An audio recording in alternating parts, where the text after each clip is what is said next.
La segunda escuela de Frankfurt, pues echemos un poco para atrás.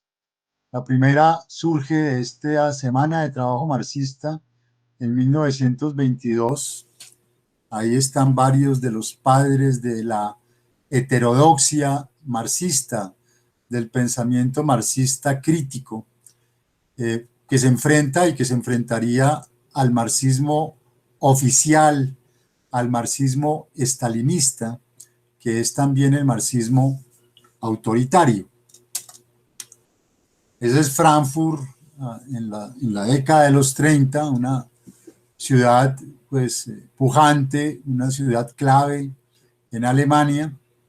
Hoy en día pues Frankfurt, y para quienes de pronto hayan podido viajar y conocer el aeropuerto de Frankfurt, es uno de los aeropuertos que tiene quizás el mayor tránsito de pasajeros, bueno, en tiempos de no pandemia del mundo, ¿sí? Un poco para que ustedes entiendan, digamos, el epicentro económico, político, social, intelectual que constituía Frankfurt en Alemania, porque básicamente era un sitio, digamos, de paso necesario eh, entre Asia, Rusia, Europa, Estados Unidos, Inglaterra, etcétera. Y ahí estaba pues, el Instituto de Investigación Social, tal como inicialmente se construyó. Y la primera escuela de Frankfurt, que ya vimos, Benjamin, Horkheimer, Adorno, Marcuse, centrados todos, a partir en especial del 40, en el problema de la alienación como patología social. Después de la Segunda Guerra Mundial, entramos a ese contexto de Guerra Fría, donde el mundo básicamente se dividió en dos grandes, en dos grandes flancos, en dos grandes bandos, ¿sí? Que incluso a nivel internacional lo que hizo fue, en cierta forma, estabilizar la distinción amigo-enemigo internacionalmente. Ya esa distinción que Schmitt le había planteado a nivel nacional quedó planteada a nivel internacional entre Estados Unidos y la Unión Soviética y los países que apoyaban a los unos y que apoyaban eventualmente a los otros. En ese contexto es que surge la segunda escuela de Frankfurt. Sus principales exponentes, ya lo vamos a ver inmediatamente, son Necht, Klaus Hofe, un sociólogo, y Jürgen Habermas.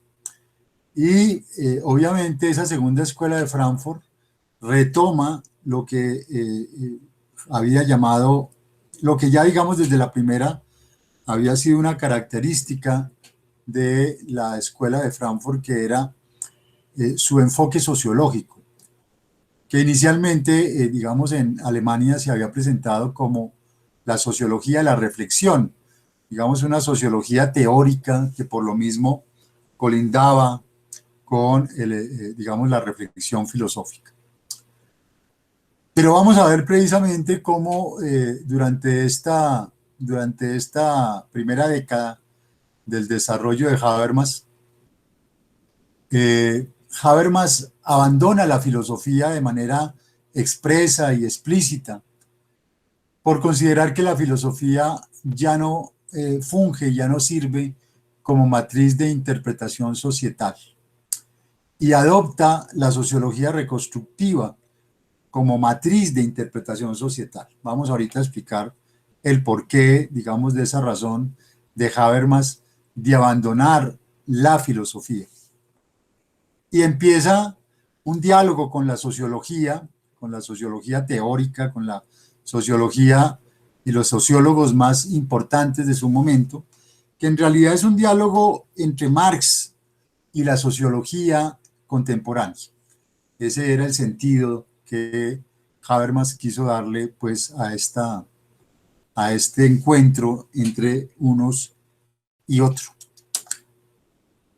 Ahí está Frankfurt en los 60, reconstruida después de la guerra porque queda absolutamente destruida con los bombardeos, una arquitectura funcional, una ciudad funcional ya digamos, tal como se reconstruye Alemania después de la Segunda Guerra Mundial. El nuevo Instituto de Investigación Social, ya en una arquitectura absolutamente funcionalista. Y estamos en general en el marco de la crisis del estado de bienestar. Es decir, una de las caracterizaciones, o la segunda, es que no solo nos encontramos en plena Guerra Fría, en esta disputa de Estados Unidos y la Unión Soviética por el dominio mundial, ¿sí? Sino que además entramos a un periodo a partir ya incluso ya venía de alguna manera desde los 50, pero ya en los 60 es evidente, de la crisis del estado de bienestar en Europa y en Estados Unidos particularmente. Uno de los representantes de la escuela de Frankfurt es Oscar Necht, que aunque va también a tener un trabajo teórico, es básicamente un intelectual que en Alemania estuvo muy vinculado al trabajo político y muy vinculado al trabajo sindical, ¿sí? También va a ser, digamos, una característica de muchos de los que durante esta época van a gravitar en torno a esa segunda escuela de Frankfurt. Un autor muy crítico, tienen ustedes un librito de él que se encuentra en Editorial Trota, que se llama Kant y Marx, precisamente recuperando la tradición kantiana de Marx. Y el otro autor, que además alguna vez estuvo aquí en mi casa, es Klaus Hofe, que va a escribir un libro que se llamó Contradicciones del estado de bienestar, que es muy significativo, porque en cierta manera el libro de Hofe ya ponía de presente la terrible, digamos, contradicción, la tensión que se presentaba en todos los estados de bienestar. Les recuerdo que el estado de bienestar es básicamente, digamos, el estado social de derecho que tenemos nosotros para el primer mundo, ¿sí?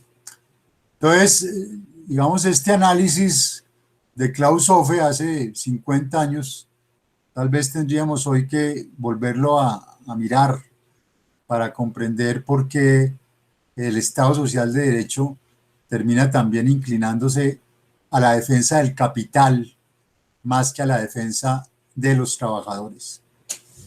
Esas reflexiones las desarrolla Hofe como sociólogo en ese libro, y más tarde incluso hace un estudio global sobre las transformaciones en el capitalismo tardío, de lo que él va a llamar las neodemocracias, incluyendo, por ejemplo, nosotros y los países latinoamericanos que a partir de los 90 adoptan, digamos, estados democráticos de derecho en sus constituciones, e incluso países socialistas que transitan del socialismo real a la democracia en sus respectivas latitudes.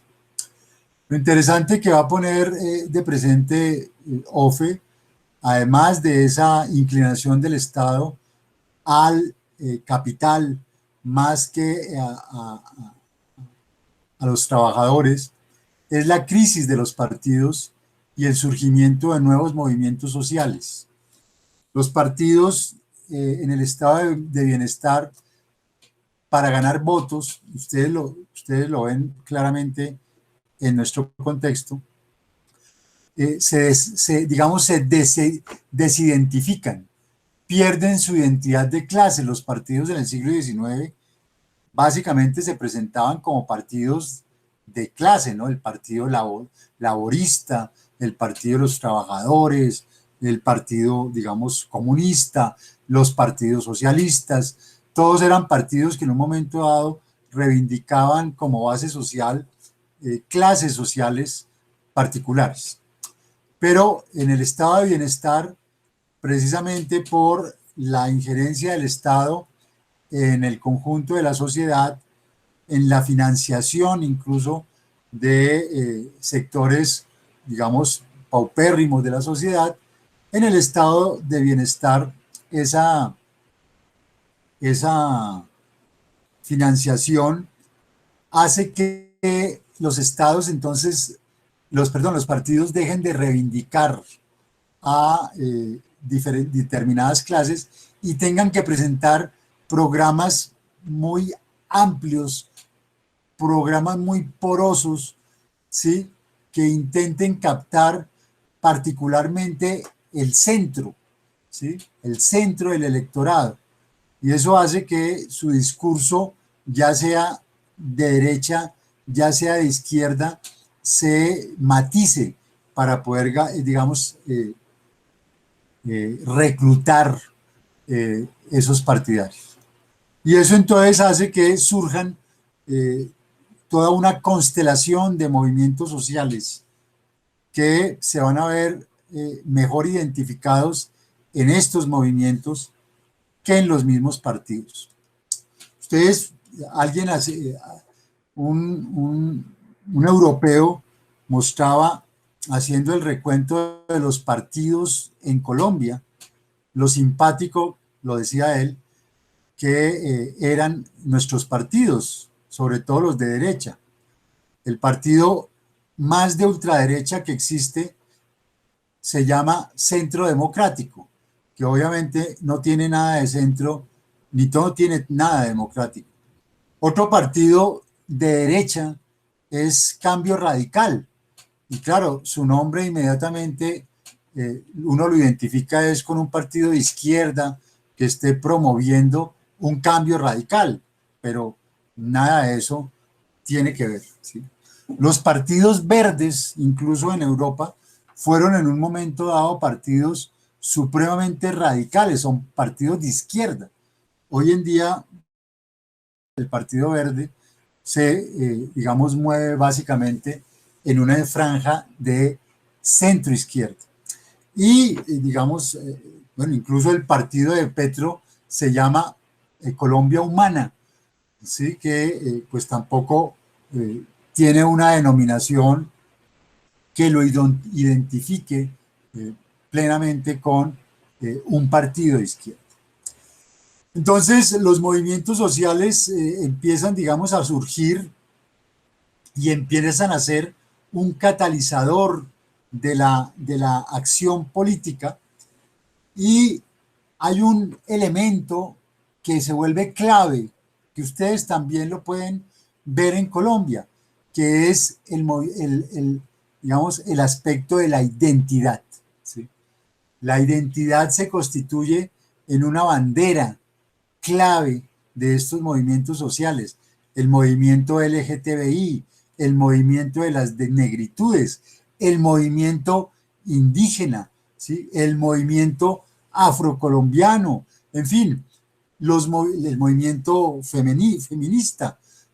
Los movimientos empiezan a tener esta bandera de la identidad como una bandera, digamos,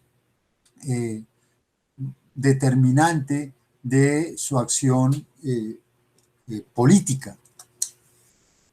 Y surgen toda una serie de valores, la pertenencia al movimiento, la autorregulación del movimiento, la autoestima, el sentido de autoestima que me da el movimiento, ¿sí? Y todo eso en cierta forma se articula pues a banderas clásicas como la justicia, la dignidad, la participación política, la paz, etcétera, etcétera.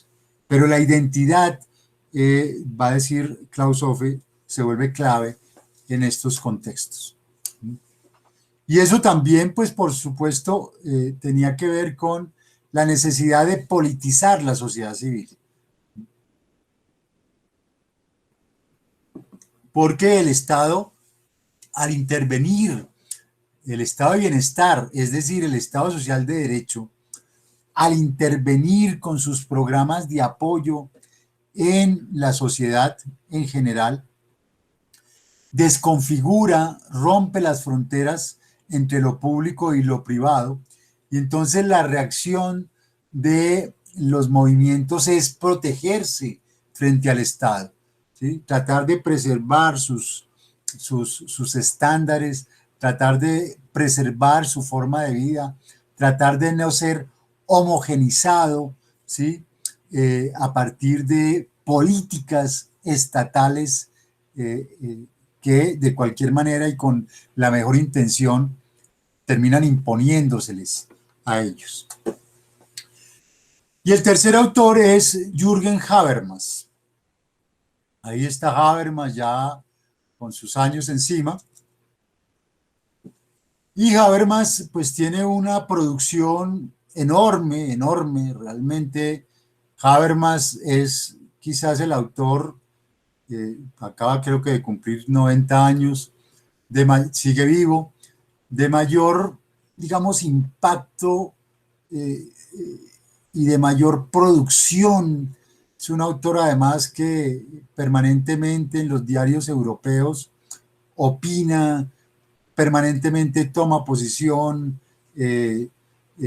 piensa la realidad política, se inmiscuye, se articula con la vida política, no solo alemana, sino europea fundamentalmente. Quizá, digamos, su principal defecto es, como casi todos estos autores, es que no piensan América Latina y que no piensan la periferia.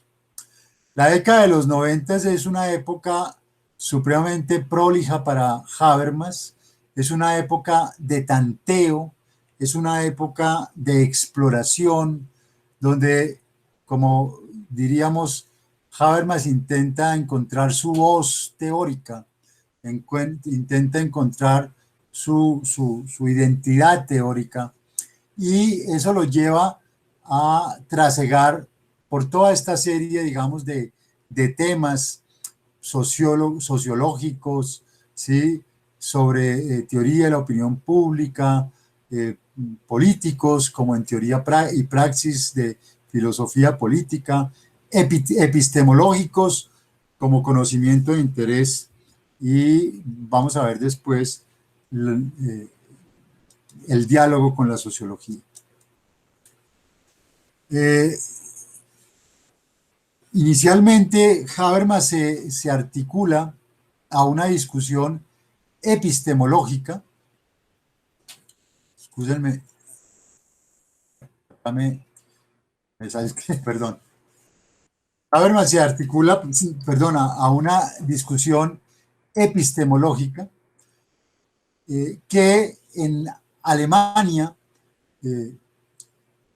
se va a ver reflejado en un congreso famoso que se llamó La disputa del positivismo en la sociología alemana, entre dos autores que eran Adorno y Karl Popper. Esas tradiciones en conflicto eran la tradición positivista y la tradición hermenéutica. Y esas dos tensiones, esas dos tendencias se encuentran en este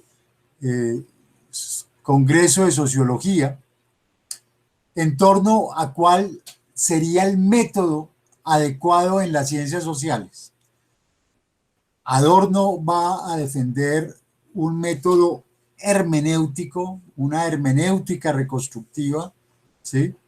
Y Karl Popper va a defender lo que él va a llamar el método positivo, pero era un método positivo, el del racionalismo crítico, que confrontaba el principio de verificación del Círculo de Viena y planteaba el principio de falseación como el principio de la ciencia. La gran diferencia de Popper y Adorno es que mientras Popper reivindica un solo método para todas las ciencias, Adorno, retomando el presupuesto de la hermenéutica, plantea que hay dos métodos. Hay un método para las ciencias eh, eh, naturales, para las ciencias exactas, y hay un método diferente para lo que serían las ciencias sociales, que es el método hermenéutico. Las ciencias naturales explican, las ciencias hermenéuticas interpretan.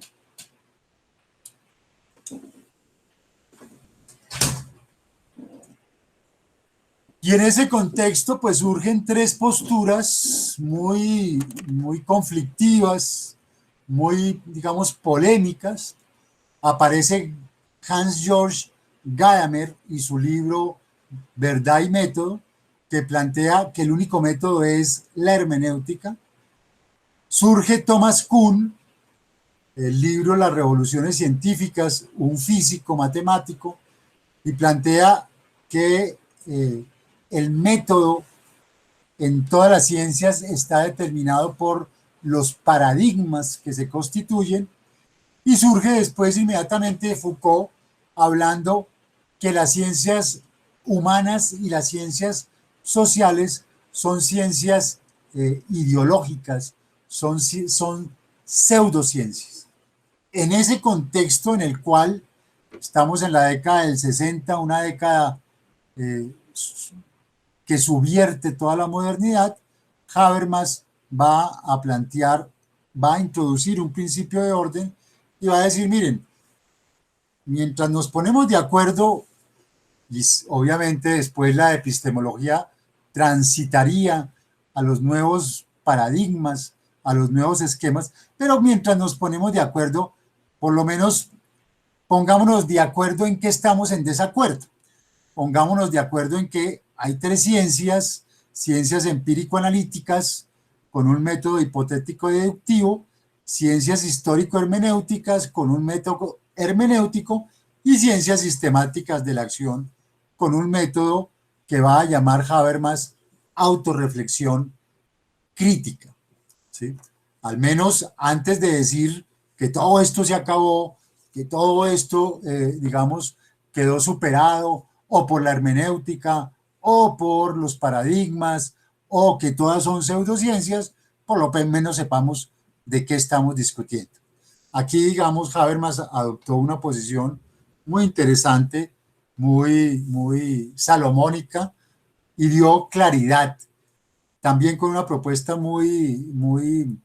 digamos, muy polémica, porque él mismo estaba planteando unas ciencias emancipatorias, sustentadas en lo que él llamaba la autorreflexión crítica, que es la categoría por excelencia del psicoanálisis y de lo que Habermas llamaba la crítica de las ideologías.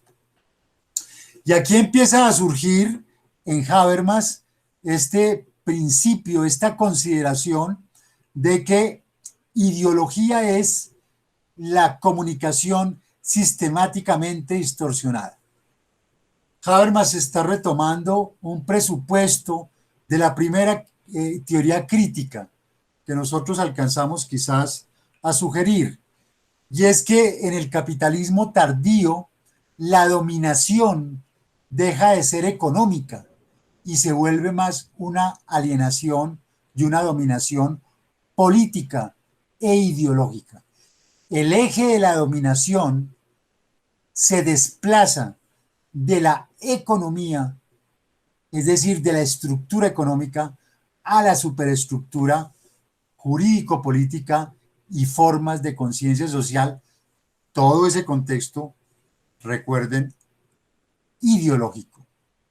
Y como más que falsa conciencia, lo que es el sustento de la dominación es una conciencia fragmentada, la imposibilidad de que comprendamos una sociedad terriblemente compleja, ¿sí?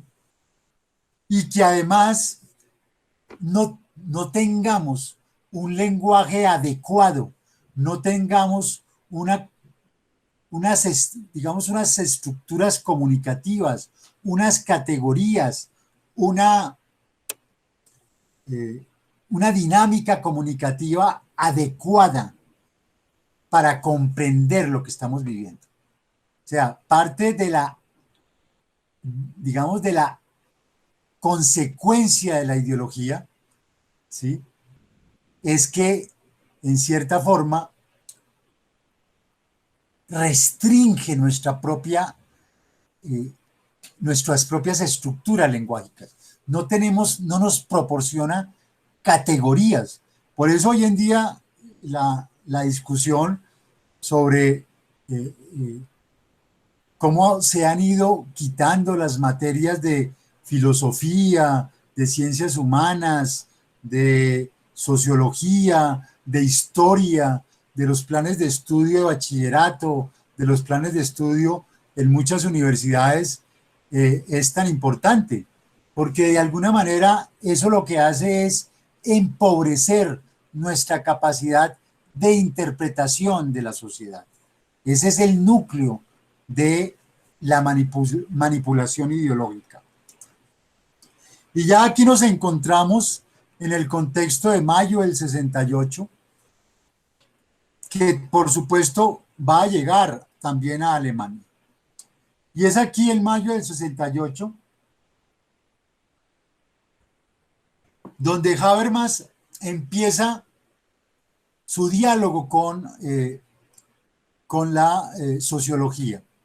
Inicialmente es un diálogo Marx-Weber en torno, digamos, a los modelos de sociedad que había planteado Max Weber.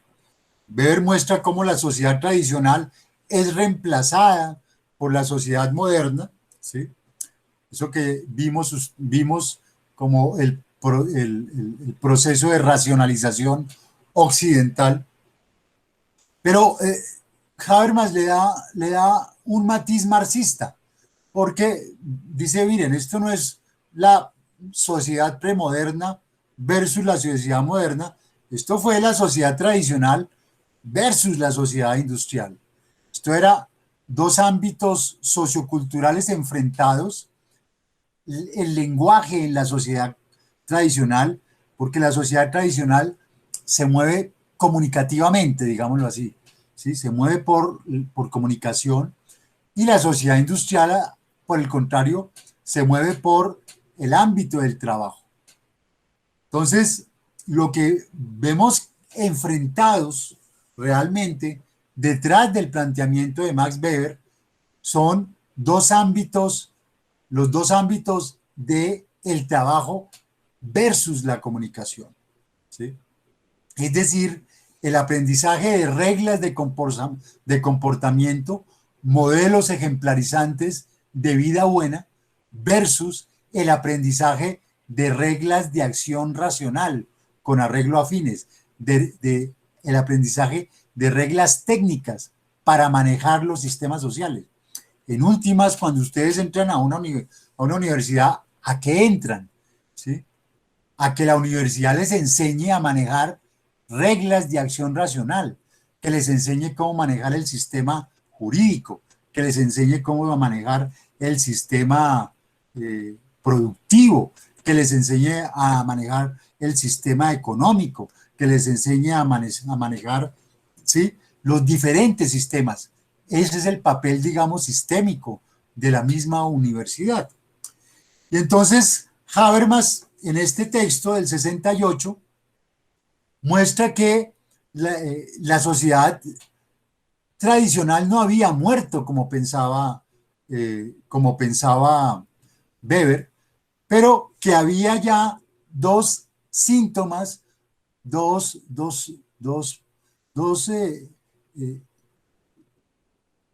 expresiones, dos fenómenos que empezaban, digamos, a mostrarnos una descomposición de la sociedad tradicional.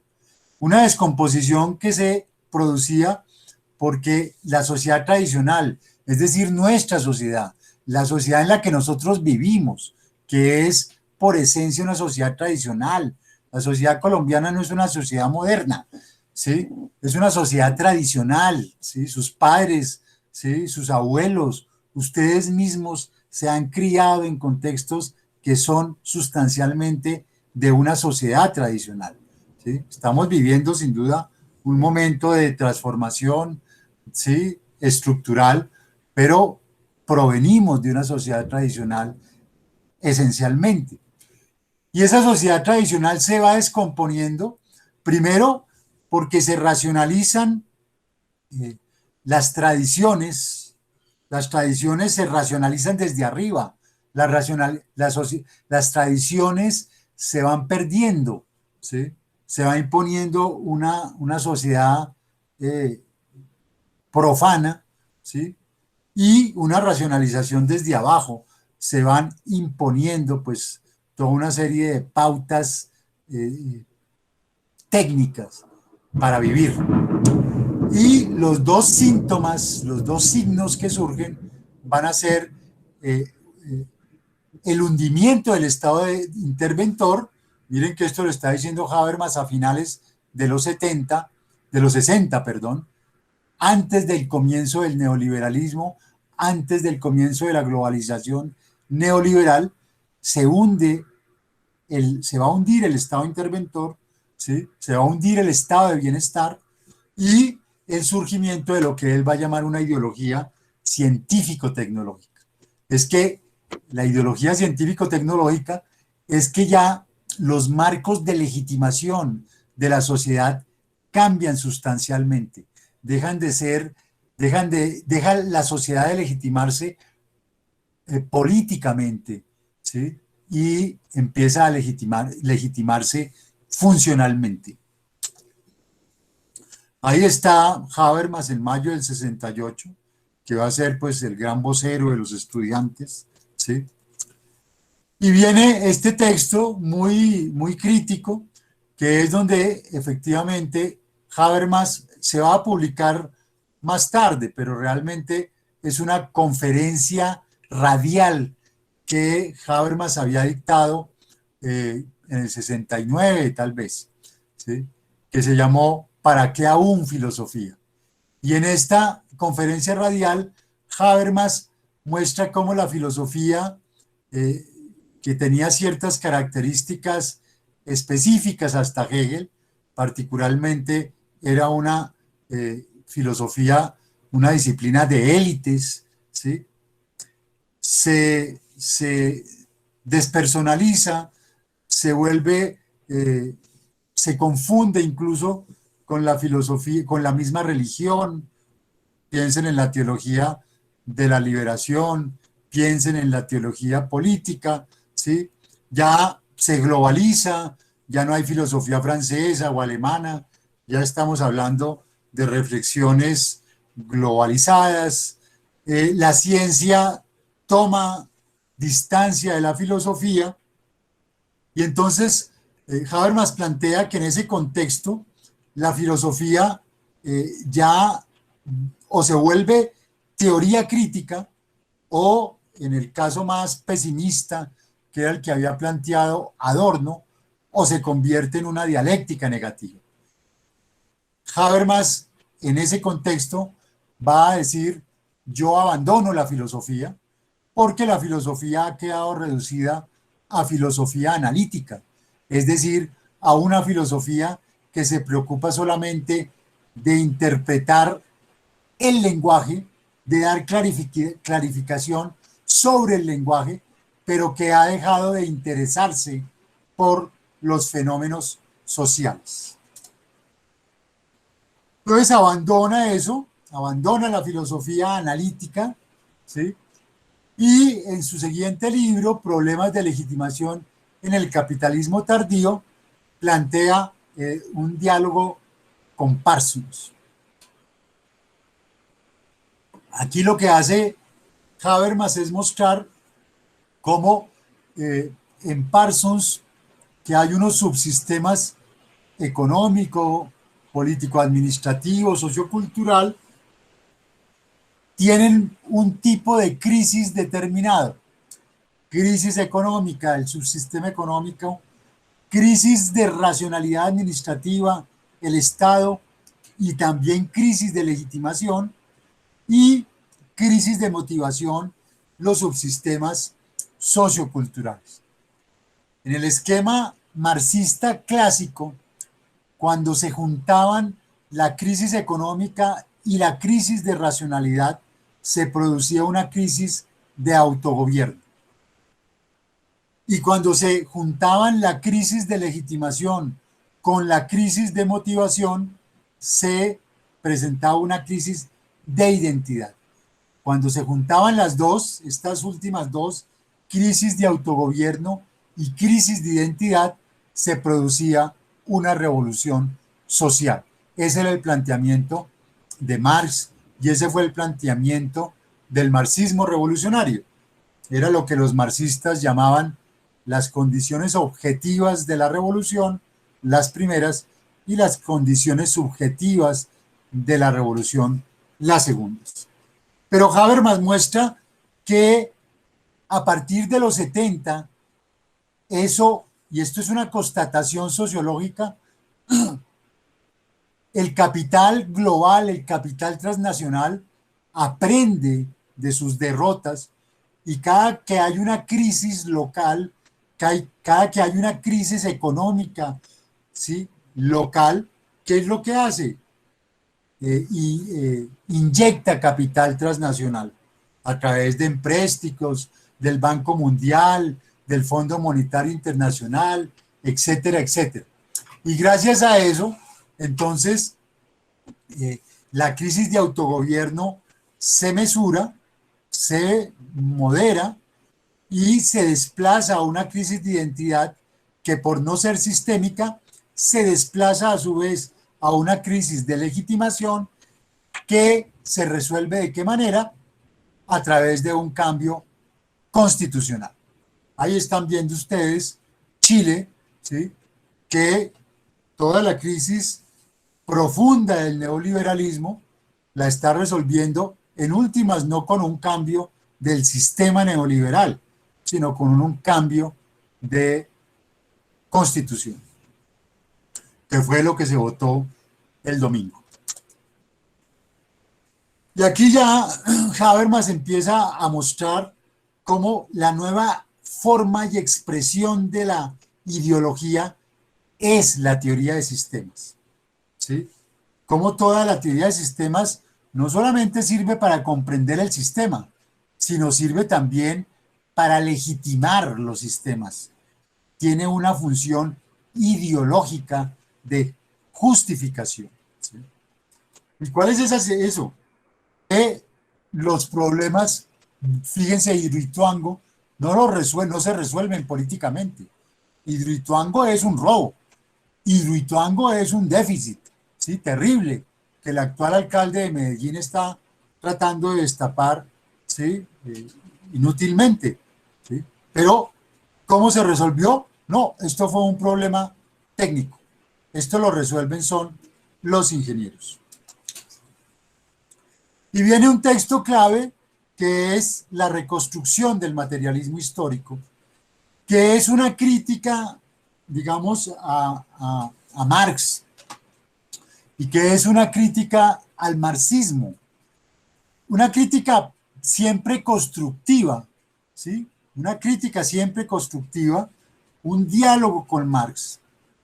Habermas le va a decir al marxismo, mire, su concepto de trabajo social, sobre el que se monta incluso su consideración antropológica, lo que había planteado Engels en la transformación, el papel del trabajo en la transformación del mono en hombre, e incluso el planteamiento de Marx en El Capital se centró en las reglas técnicas del trabajo social, pero no tuvo en cuenta que la sociedad no se formó por las reglas técnicas del trabajo social, se formó fue por las reglas comunicativas. Les voy a poner un ejemplo, que es el que confronta precisamente el folleto de Engels, el papel del trabajo en la transformación del mono en hombre. Engels decía: lo que forma la sociedad humana es el trabajo, porque gracias al trabajo el hombre transforma su mano y esa transformación de la mano genera toda una transformación hasta el cerebro y de toda, digamos, su contextura y su fisiología. Pero un siglo después, Levi Strauss muestra que la sociedad humana se forma no por el trabajo, la sociedad humana se forma es por la prohibición del incesto, por lo que Levi Strauss llamó las estructuras del parentesco. Las estructuras del parentesco son esencialmente esa prohibición del incesto que este primate, este homínido, este chimpancé, este gran primate, en un momento dado, cuando ve que su cría se va a copular con la madre o con la hermana, le da un manotazo, ¿sí? No hay todavía lenguaje, pero ese manotazo sacando a la cría de ahí para que se aparee fuera del círculo familiar, ¿sí? Es, digamos, sustancialmente la prohibición del incesto. Y eso es una regla comunicativa. Habermas se centra, digamos, en esos presupuestos, retoma la teoría de Piaget y de Colbert para mostrar que el conflicto objetivo entre relaciones de producción y fuerzas productivas es un conflicto sistémico y que por ser un conflicto sistémico tendría que poder resolverse no acudiendo a la violencia, sino resolviéndolo en términos de lo que ha planteado Colbert como el tercer estadio o el estadio postconvencional. Y ahí es donde formula lo que podríamos llamar su hipótesis de trabajo Habermas, y es que la comunicación puede eventualmente jugar un papel emancipatorio, que la comunicación puede en un momento dado resolver los problemas sistémicos sin necesidad de acudir a la violencia, porque la violencia esencialmente es la forma de resolver conflictos del estadio preconvencional. Recuerden que son 3 estadios de desarrollo moral para Colbert: el estadio preconvencional, convencional y postconvencional. En el estadio preconvencional resolvemos los conflictos por autoridad o por fuerza. En el estadio convencional los resolvemos por negociación, por intereses comunes, y en el estadio postconvencional lo resolvemos acudiendo a principios consensuales. Entonces, esta reflexión le permite a Habermas poner en la palestra la posibilidad de resolver los conflictos sistémicos acudiendo a el potencial emancipatorio de la comunicación y no a la violencia, como había en un momento dado planteado Marx en El Capital, de que la violencia es la partera de la historia. Por supuesto, ya en este texto, el estalinismo toma distancia, tacha a Habermas de traidor, de revisionista, ¿sí? De todo eso que siempre el estalinismo estigmatiza. Pero Habermas básicamente lo que ha llegado es a fundamentar esa pregunta, que es la que vamos a ver inmediatamente, va a tratar de responder: ¿cuál es el papel emancipatorio que puede tener en un momento dado la comunicación? Y eso es lo que nos va a llevar a la teoría de la acción comunicativa que Habermas escribe en los 80. Básicamente, el planteamiento de Habermas en la teoría de la acción comunicativa, que como siempre digo, es un texto eminentemente sociojurídico. La teoría de la acción comunicativa es la reconstrucción de la sociología jurídica de Weber en el primer tomo y de la sociología jurídica de Parsons en el segundo, para mostrar cómo no podemos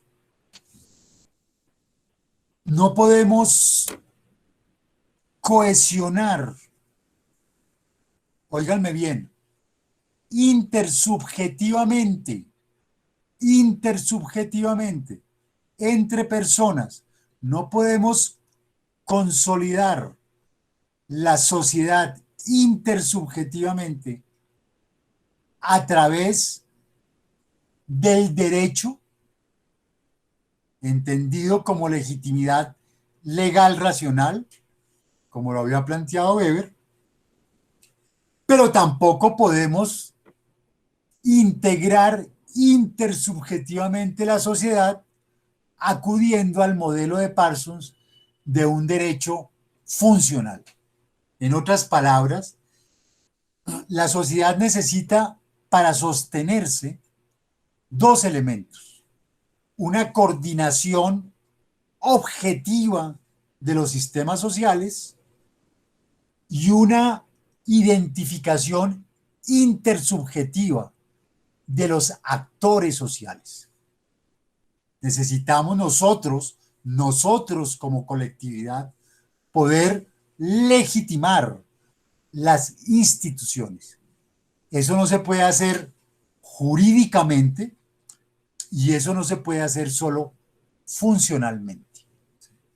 Es necesario encontrar otro piso. Es necesario encontrar otra dimensión. Esa dimensión es la dimensión comunicativa. Pero, ¿qué detecta Habermas? Que el derecho ha colonizado lo que se llamaría el mundo de la vida. La sociedad, que son sistemas sociales, tiene un piso amplio que es el mundo de la vida, el mundo de la cotidianidad.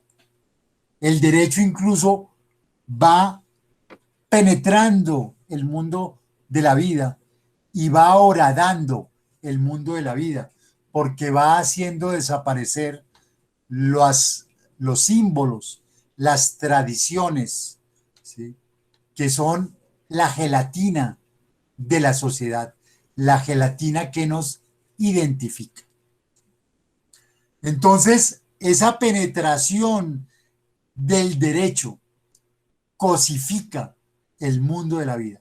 El derecho es un medio de cosificación. Y por eso surgen estos sentimientos de soledad, estos sentimientos de aislamiento, estas percepciones de impotencia ante la realidad, ¿sí?, de que no podemos hacer nada, de que estamos sometidos a fuerzas que nos desbordan, etcétera, etcétera. Todo eso es producto de un derecho que ha horadado las tradiciones vivas de la sociedad.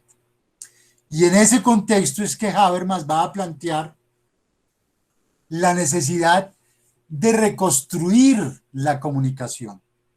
Porque la comunicación, ¿para qué es? La comunicación es básicamente para entendernos. La comunicación no es para usarnos.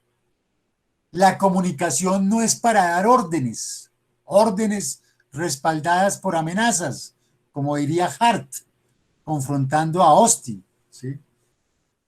La comunicación no se puede reducir a lógica jurídica. La comunicación no se puede reducir a normas jurídicas. Las normas jurídicas no bastan para regularnos.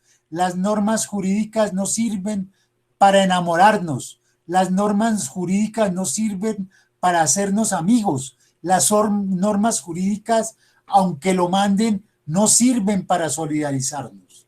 Tenemos que repotenciar la comunicación.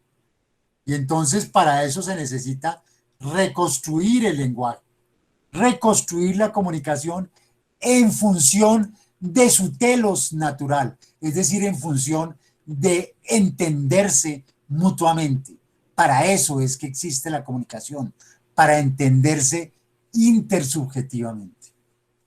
Y ese es el planteamiento que va a hacer él con la ética del discurso. ¿Sí? Hay dos caminos, pero no voy a coger el camino largo, es la reconstrucción racional del lenguaje, es un camino técnico, es un camino básicamente que acude a toda la filosofía del lenguaje, incluso de Wittgenstein, para mostrar por qué el lenguaje está orientado a entenderse.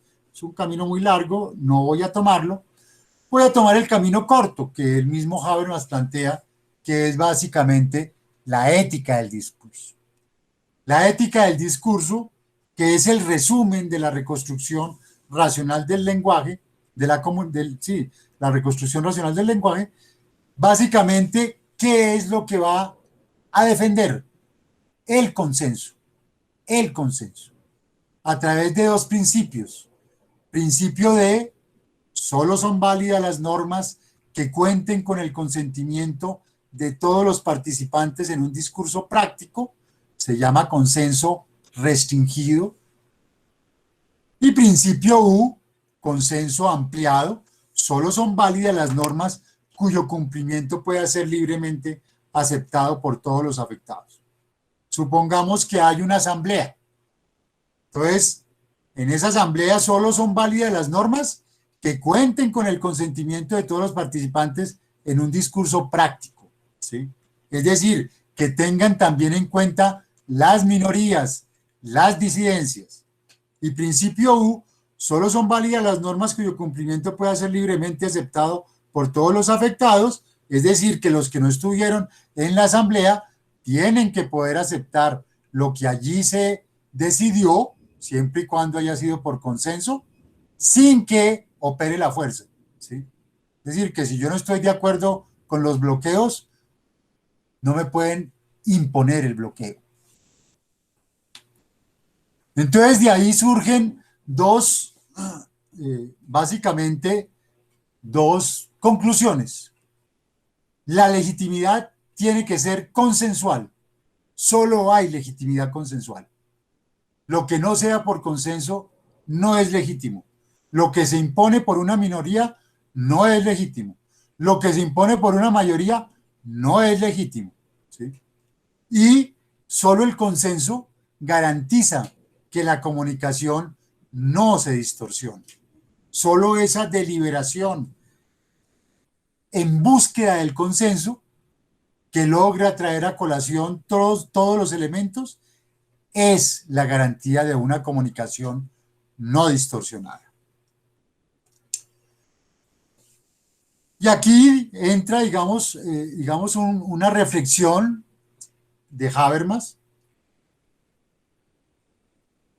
sobre lo que él va a llamar el pensamiento postmetafísico. Pues ya vimos que la filosofía analítica ha quedado reducida a análisis del lenguaje y que por supuesto Habermas la rechaza.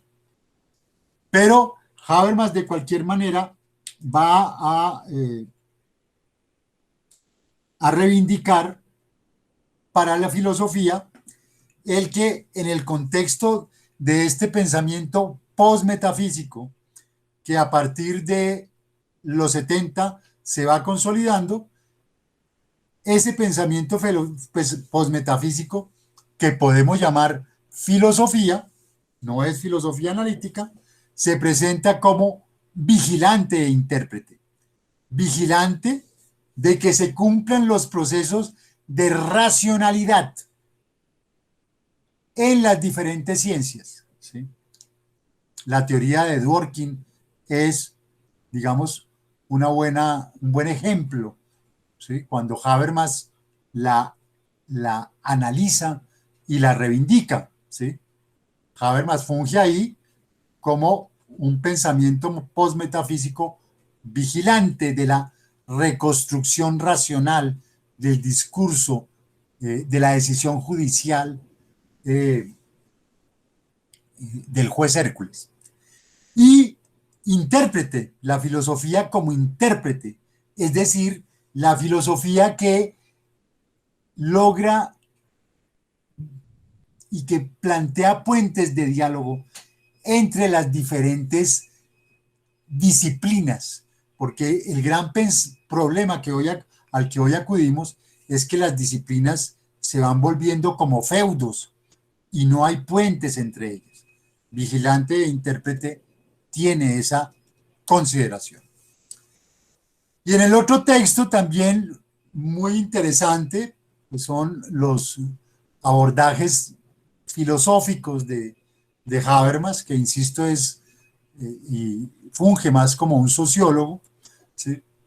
Es el discurso filosófico de la modernidad, esto lo veremos después más tarde, donde Habermas en todo caso muestra que hoy en día hay tres posturas ante la posmodernidad, lo que se llama la posmodernidad neoconservadora, modernidad concluida, la posmodernidad histórica, de todo vale, nada vale, todo vale, del anarquismo estético político, y la modernidad crítica, que es en la que él se emplaza.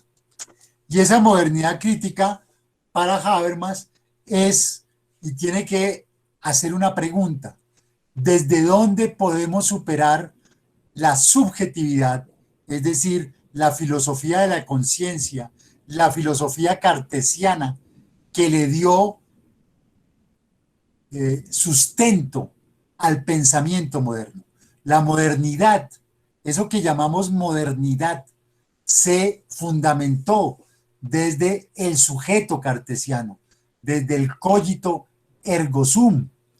Entonces, para superar la modernidad, tenemos que encontrar una categoría que permita desbordar al sujeto. Esa es la pregunta, dice él, la pregunta auténtica para superar la modernidad. Y entonces en ese libro, que es realmente un gran resumen de la filosofía contemporánea, Habermas aborda las posturas de Hegel, de Marx, de Nietzsche, de Horkheimer, de Adorno, de Heidegger, de Derrida, de Bataille, de Foucault, de Luhmann, ¿sí? Reivindica, a los que más reivindica es a Nietzsche y a Bataille, como los que más se acercaron a desbordar al sujeto y la filosofía de la conciencia.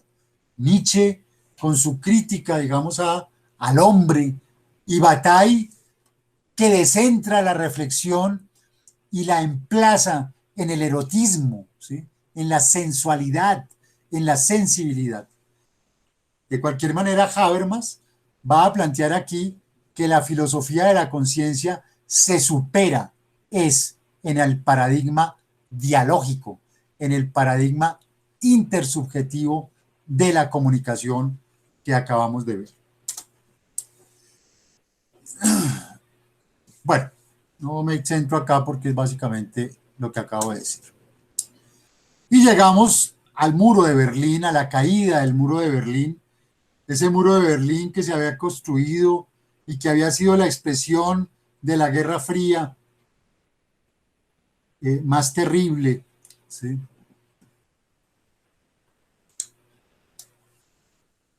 Y Habermas acude a la caída del muro de Berlín. Es 1989.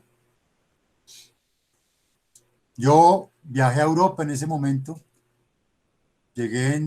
precisamente cuando acababa de caerse el muro, y lo que se respiraba en Europa era algo excepcional, algo realmente fraterno, algo, un espíritu de renacimiento que, que, nunca, que nunca más, que solamente ahí he vivido, porque desgraciadamente aquí en Colombia y en América Latina no hemos podido vivir digamos, esos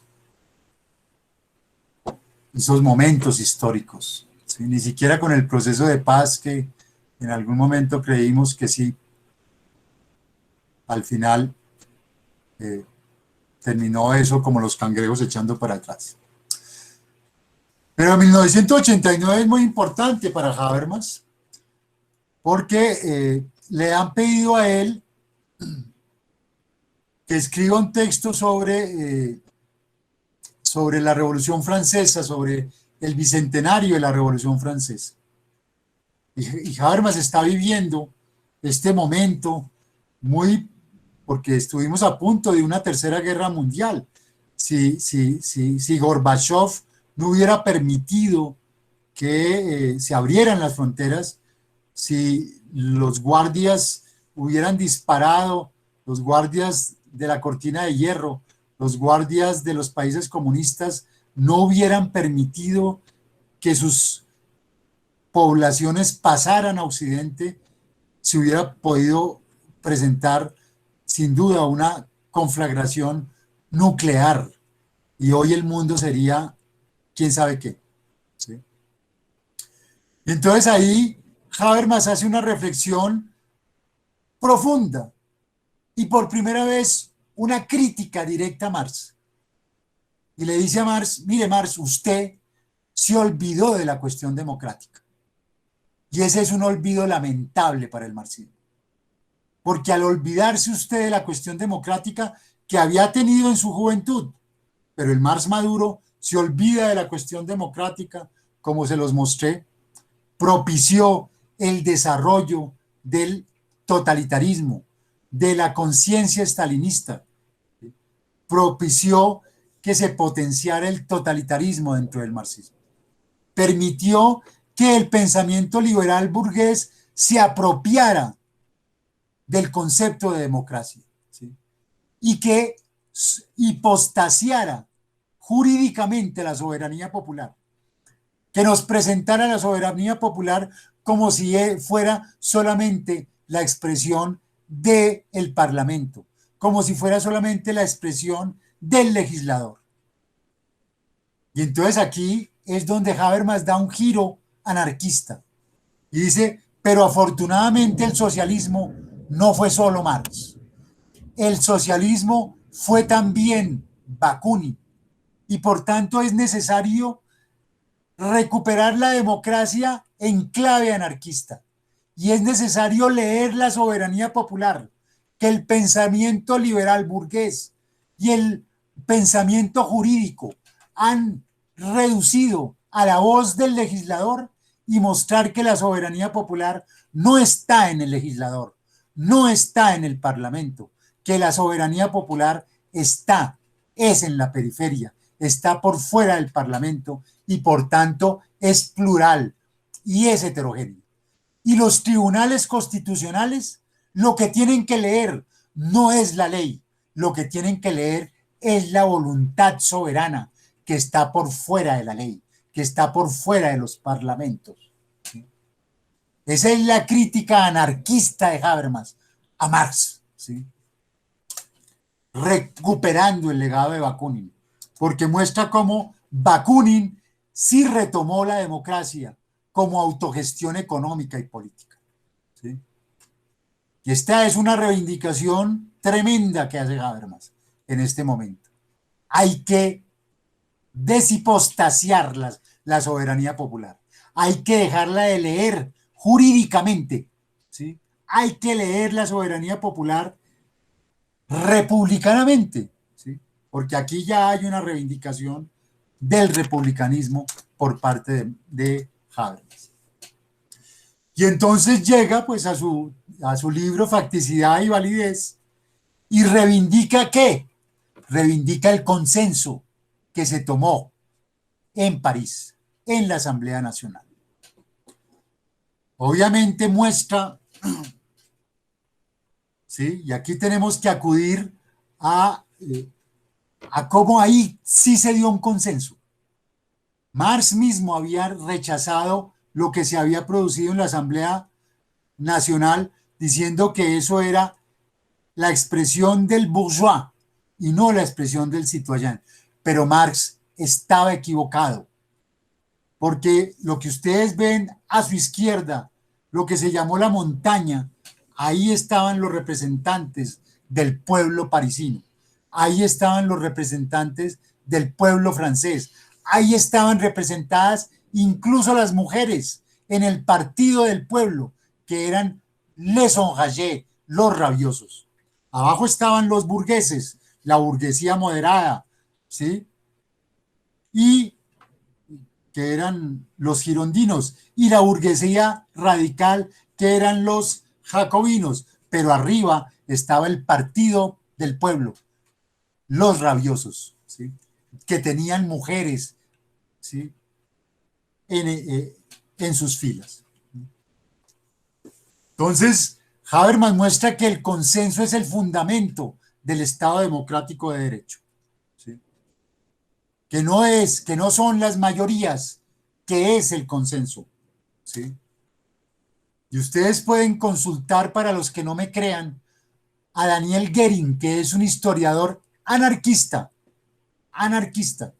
que tiene un libro que se llama La lucha de clases en el apogeo de la Revolución Francesa.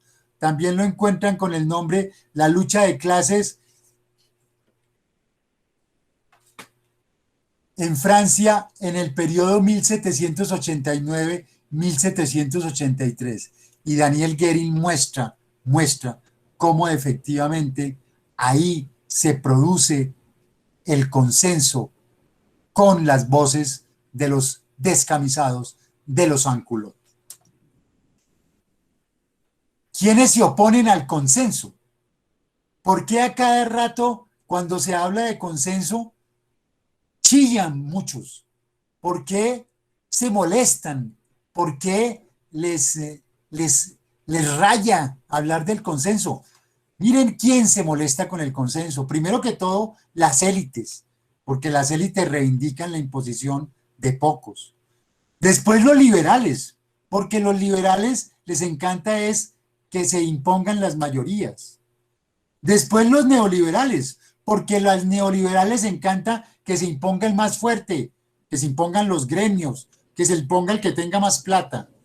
Las dictaduras, que obviamente les encanta la imposición autoritaria. El estalinismo, que tras el centralismo democrático lo que impone es un centralismo antidemocrático para que no haya disidencia en sus filas. Y por supuesto las vanguardias, ¿sí? Que muchas veces lo que les gusta es imponer sus propias agendas. A esos tampoco les gusta el consenso, ¿sí? Vayan a ustedes en una asamblea a decir que las decisiones se tomen por consenso y no por mayorías, y van a ver qué les dice. Por eso, Habermas también va a reivindicar la regla de mayoría desde el pragmatismo, ¿sí? La regla de mayoría, justo como regla de mayoría, es tan tonta como sus críticos dicen que es, pero nunca es simplemente la regla de mayoría. Los medios por los que una mayoría llega a ser una mayoría es aquí lo importante: debates previos, modificaciones de los propios puntos de vista para hacer frente a las opiniones minoritarias. La necesidad esencial, en otras palabras, es la mejora de los métodos y las condiciones del debate, de la discusión y la persuasión. Eso es la lectura consensual de la regla de mayorías. Y entonces aquí, en su libro Facticidad y Validez, que después va a recoger en La inclusión del otro, que es la lectura que ustedes tienen, Habermas muestra los 3 modelos de democracia, ¿sí?, que podemos plantear hoy en día. La democracia formal, el modelo liberal o neoliberal, que prioriza al ciudadano privado y que prioriza las libertades individuales. La democracia directa, el modelo republicano, que prioriza las libertades intersubjetivas, ¿sí?, que prioriza los procesos de deliberación. Habermas dice: yo simpatizo con el modelo republicano, pero el problema del modelo republicano es que etitiza la vida pública, ¿sí? Que desde el sujeto más participativo se lee la vida pública de una sociedad. Guardadas proporciones, no es porque Uribe sea republicano, pero cuando Uribe fue a visitar al Papa y le llevó un carriel, eso se llama etitizar la vida pública, porque el carriel no es símbolo de Colombia, el carriel es símbolo del etos paisa, ¿sí? Incluso del etos uribista, si ustedes quieren, pero no es un símbolo de todo el país. Pero Habermas dice, ni lo uno ni lo otro. Tenemos que comprender que hoy la democracia o el sistema político mejor se mueve en otros términos. Y ahí es donde él va a plantear su modelo sociológico de política deliberativa de doble vía. ¿Sí? Detengámonos acá un momento. Es modelo sociológico de política deliberativa de doble vía. La toma de un sociólogo de la democracia, Bernard Peters, que murió hace relativamente poco. Y lo que plantea es que hoy en día los sistemas políticos, no solo lo que podríamos llamar sistemas democráticos, los sistemas políticos en general, pueden ustedes también hacer la lectura desde Colombia, están constituidos primero por un poder administrativo. Es el poder administrativo del Estado. En ese poder administrativo del Estado están el poder ejecutivo, las altas cortes y lo que llama Habermas el complejo parlamentario. Ese poder administrativo está rodeado, el círculo verde, verde claro, ¿sí? Por lo que él llama la periferia interna. Esa periferia interna es la sociedad civil kantiana, porque recuerden que la sociedad civil es un concepto burgués, ¿sí? Esa es la sociedad civil kantiana, que ¿quiénes son? Pues son los gremios, los sindicatos, los actores estratégicos, los actores con personería jurídica, las ONGs, la periferia interna. Hasta ahí llega Luhmann. Pero Habermas muestra, retomando el modelo sociológico, que hay también una periferia externa, que él llama la sociedad civil hegeliana, las formas de vida, las eticidades, las clases sociales, los desfavorecidos, las minorías, ¿sí? Los actores contrahegemónicos. ¿Sí? Y entonces de lo que se trata es de que esa periferia externa, esas formas de vida, se tomen el poder administrativo comunicativamente a través de acciones políticas, a través de impacto social, a través de desobediencia simbólica, a través de actos de resistencia, a través de múltiples manifestaciones que permitan que a través de esas esclusas, si alguien ha ido al canal de Panamá, se habrá dado cuenta cómo las esclusas para que pasen los barcos van subiendo, cómo esas esclusas se llenan de agua. Bueno, acá la metáfora, por eso la llama Habermas la metáfora hidráulica de esclusas, es que el poder comunicativo, el poder comunicativo que está en la periferia externa,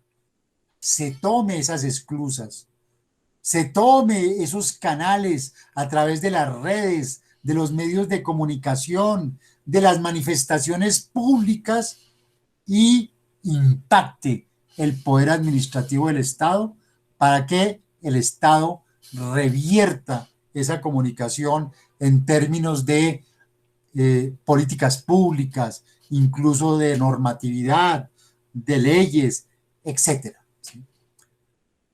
Porque en la periferia interna, la sociedad civil kantiana, están los actores usufructuarios de la opinión pública, los que se aprovechan de la opinión pública, los que suplantan la opinión pública, ¿sí? Los que pretenden reemplazar la opinión pública.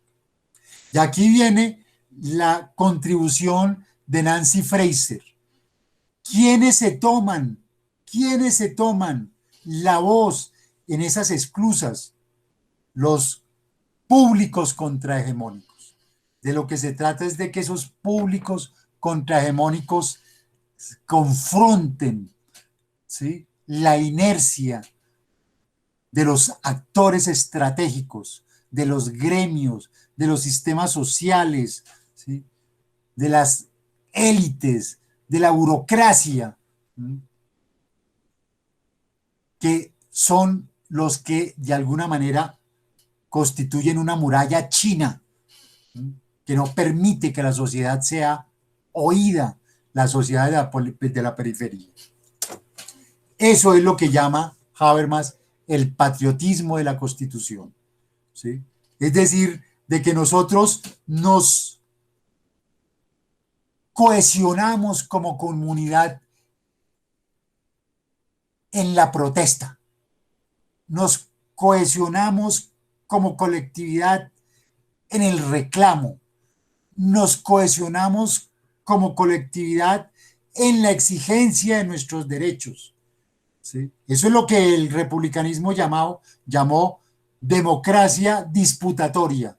Yo reclamo mis derechos. Si no me hacen caso, paso a la modalidad de democracia contestataria, ¿sí? Porque estamos de cualquier manera en el marco de un Estado democrático de derecho que tiene que garantizar precisamente el reclamo de la ciudadanía, ¿sí? Y en esos procesos es que una sociedad se cohesiona al amparo de un patriotismo de la Constitución.